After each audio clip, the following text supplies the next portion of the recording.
জামায়াত ইসলামীর নেতা এটিএম আজহারুল ইসলামকে দেয়া মৃত্যুদণ্ডের রায় বাতিল করে খালাস দিয়েছেন সর্বোচ্চ আদালত। রায়ের প্রতিক্রিয়ায় ডিপ্লোমা ইঞ্জিনিয়ার্স ইনস্টিটিউটে জরুরি সংবাদ সম্মেলন করে দলটি। আমির ডাক্তার শফিকুর রহমান বলেন, সীমাহীন জাল জালিয়াতি ও মিথ্যা সাক্ষ্যের মাধ্যমে জামায়াতের শীর্ষ 11 নেতাকে জুডিশিয়াল কিলিং করা হয়েছে। 11 জন শীর্ষ দায়িত্বশীল নেতাকে মিথ্যা মামলায়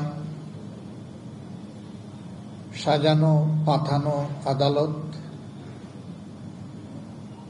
এবং মিথ্যা সাক্ষীর মাধ্যমে কার্যত জুডিশিয়াল কিলিং করা হয়েছে। যুদ্ধাপরাধের মামলায় আন্তর্জাতিক ও দেশের কোনো আইনের তোয়াক্কা করা হয়নি বলে জানান জামায়াত আমির। এই মামলা পরিচালনা করতে গিয়ে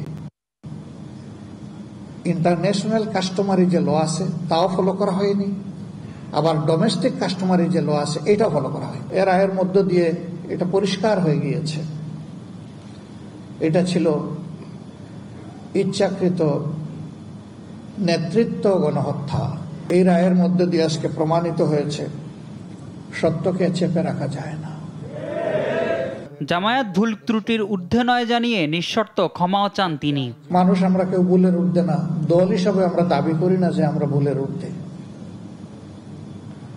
এই সংগঠনের প্রতিটি কর্মী সহকর্মী কিংবা দলের দ্বারা যে যেখানে ক্ষতিগ্রস্ত হয়েছেন, কষ্ট পেয়েছেন, সবার কাছে কোনো শর্ত নাই, বিনা শর্তে মাপছে। আপনারা আমাদেরকে ক্ষমা করে দেবেন।